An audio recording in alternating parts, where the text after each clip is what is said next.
Examine any situation in your life where you've not been proud or not been happy with whatever it is you have, even if it's otherwise a good thing.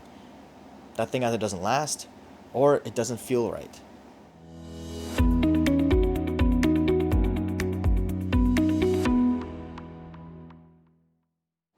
Hey guys, Drew B. Harrell here with Nine Leadership. I get a lot of questions from my clients about motivation. How do you stay motivated? How do you make sure that you know what you're doing in terms of where you want to go and what your goals are? And how do you create meaningful goals to begin with? Well, today we're going to talk about motivation and the two kinds of motivation that drive you. Stay tuned. So there are two basic kinds of motivation. People either are motivated by what they want or what they fear. We either move toward what we want, towards things we love, or we run away from what we're afraid of. So what's more important? Which one is more powerful? Which one motivates people better? Well, the answer is it depends. Each one of us is motivated by different things. But there's a different kind of motivation that happens when you're afraid versus when you're in desire. If you are going after something you want, then you know what you want. You have a goal in mind. You know that you want something and you're going to go after it. You're going to do whatever you can. You're going to set a plan, create goals, create milestones to get to where you want to be because you know that thing is what you want, or that several things is what you want, are what you want. When you let fear drive you, though, you don't care where you're going. You just care where you're not going. You want to go away from that thing. The unfortunate thing is that a lot of times when we're just avoiding something, we can run into other things that we don't want to run into, things that we may not be aware of. This is where those blind spots come in and can actually really hurt you. So when you're setting goals for yourself, think about it in terms of what you desire. Try to focus on things that you want, things that you're actively pursuing, whether it's promotion at work, whether it's that person you actually really, really like and you want to ask out on a date, whether it's that business you want to start or that vacation you want to take. These are things that are going to drive us towards the goals that we want. Try to avoid thinking about what you're afraid of, because you're going to run away from something and run blindly in something else. When you're saying, oh, I don't want that job over there, or I don't want to do that work over there, or I want to avoid that person, what's going to happen? You just turn around and run away from that person or that thing over there, and you may run into something else that might be worse. You may end up taking a job out of fear that you don't actually really enjoy, and you end up getting stuck in that job because of fear, because you're afraid of not having a job or afraid of having that job over there that you didn't like before, whereas this one might actually be worse. Same thing's true with relationships. People often are more afraid to be alone than they are to be with the wrong person. They think it's better to be with somebody rather than nobody. Let me be clear about this. A bad relationship is worse than no relationship at all.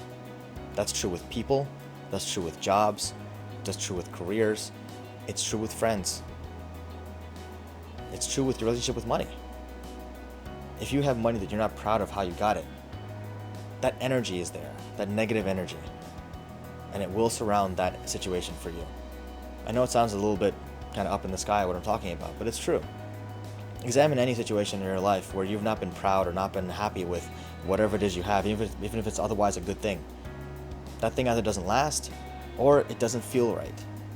So I would say move towards what drives you. Find things that drive you. And if you don't have anything that drives you right now, you're not looking deep enough. Dig deeper. Keep digging deeper and deeper and deeper. And I will say, money alone is not something that drives you.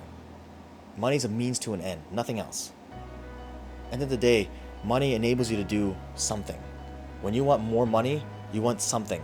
You don't want that money, you want what the money enables you to do, or at least what you think the money enables you to do. Money can't buy happiness. People say that all the time, and people think that it's not true, but it is true. It can't. What it can buy is a lot of things that you think are going to make you happy. But what are those things trying to really fill? What's the gap you're trying to fill in yourself? For me personally, for the longest time, I wanted to get a Corvette. That was like my dream. I wanted to get a Corvette. I'm like, oh, I make my first $100,000 and buying a Corvette.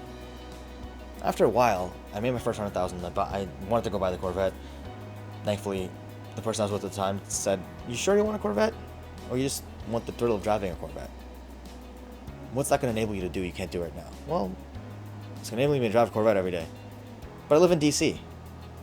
Let's examine this for a second. Where can I actually drive a Corvette to the fullest extent of driving a Corvette in DC? There's potholes everywhere. There's traffic cameras nowadays all over the place. And there's just a lot of idiots who don't know how to drive. Sorry. Not really worth it, frankly. It's not practical. What I was looking for was the excitement, the thrill in my head, and what I thought the value of owning a Corvette was. It would enable me to say I own a Corvette. It would enable me to drive around in the Corvette and have people see me in a Corvette. As I've gotten older, it doesn't really matter to me anymore. That kind of stuff. Some things still do, they don't always make sense, but those are our personal values. So ask yourself, what do these things enable me to do? What is it really going to not allow me to do that I can't do right now? And what's underneath that? What's underneath this material thing? What are my values saying about this thing that I've created for myself? Ask that question. Then you'll understand what you're looking for, what you're really seeking. What is it you really, really desire versus what is it that you really, really fear? Now, it's also still important to know what you really fear. But when you're going away from what you fear, the most effective way is to go towards something you want, not just to anything else. Because whatever you end up with might be worse than what you feared to begin with. Hope you guys enjoyed the video today. Thanks for tuning in. If you liked the video, hit the like button, hit subscribe, and hit that bell if you want to get notified of future videos. If you have any questions, comments, like the video, didn't like the video, any extra observations about the concept, please leave them in the comment section below. Thanks again, guys. Take care and stay safe.